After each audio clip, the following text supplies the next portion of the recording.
So, how many of you have ever read the Colorado one? How many of you have ever read in the Friday Business section the miscommunicated column? Woo-hoo! So, Margaret McDonald writes that column, and she's going to speak to us next on smart people, stupid emails. Margaret McDonald is also known as Miss Communications. She's a writer, consultant, and speaker who hopes to save the world one email at a time. Come on up, Margaret.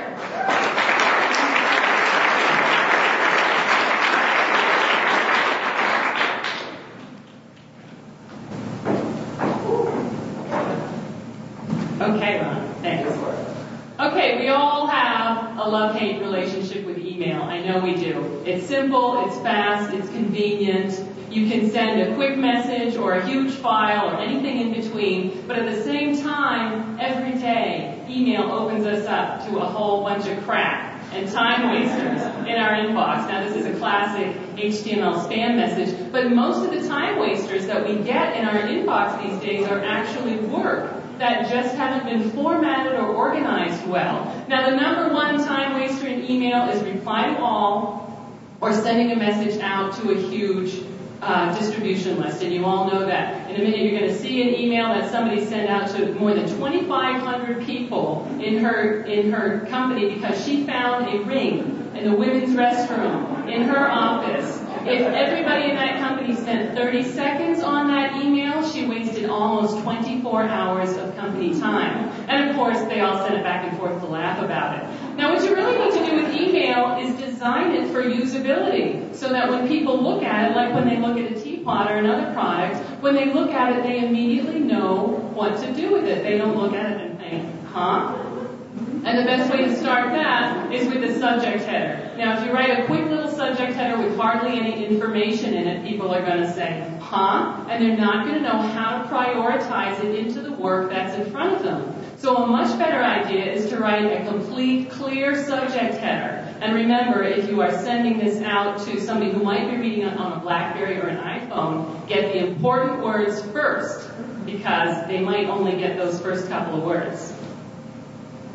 We all have a lot of bad email habits, and one of the worst ones is as soon as we finish typing, we reach up and hit send. It is a much better idea to reach up and hit minimize. Send that email down to the bottom of your screen, let it sit there and cook for a while, spend some time on another task, and then before too long, pull it up again and read it once more before you send it out. You'll get to proofread it with fresh eyes. And I know that not everybody has the proofreading gene, so I'm going to give you one quick tip on proofreading. Read the text to yourself in your head in the voice of someone else who has a very moderate, very slow delivered voice. Marlon Perkins. I have done a lot of editing to Marlon Perkins' voice. Jessica Rabbit, also very good.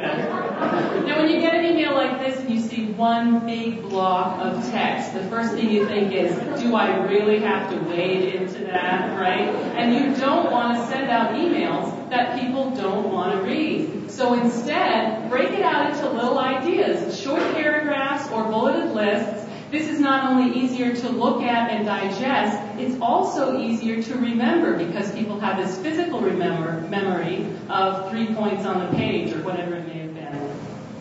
Now, a lot of stupid email is ping pong. I send out a message and not all the information is there, so somebody has to write back to me, and it keeps going back and forth and back and forth. Much smarter idea, whenever you can, to send out an email that stops the traffic. Send out an email that does not beget more email. Instead, it's got all of the information that you need so that people don't have to keep writing back and forth. Big time waster in the office. Now, you don't have to be stupid to send a stupid email, right? We probably have all done it. And we're going to continue to make mistakes. I see hands up. People have sent stupid emails. The point is not to have a mistake-free workplace. That's never going to happen. And the point is also not to write the great American novel or make sure that your English teacher isn't pointing out that you should have put a semicolon in the right place. The point is to make sense and to write email that is efficient and productive for people to work with. Now, people still occasionally write letters, and when they do it carefully. If you write a letter, you sit down, type it out very carefully, check it over before you send it out, and make sure that at least it's very good. But email seems to be like the center of our worst work. You know, even if this woman had put a sign, a post-it in the bathroom like she should have, she probably wouldn't have written it like this.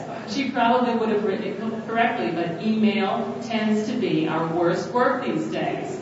So it'd be great if we all had a magic wand that we could wave over the inbox to get rid of all the yucky stuff and make it much more palatable and easy to digest, but we don't have a magic wand. The only control point we have is what we send out.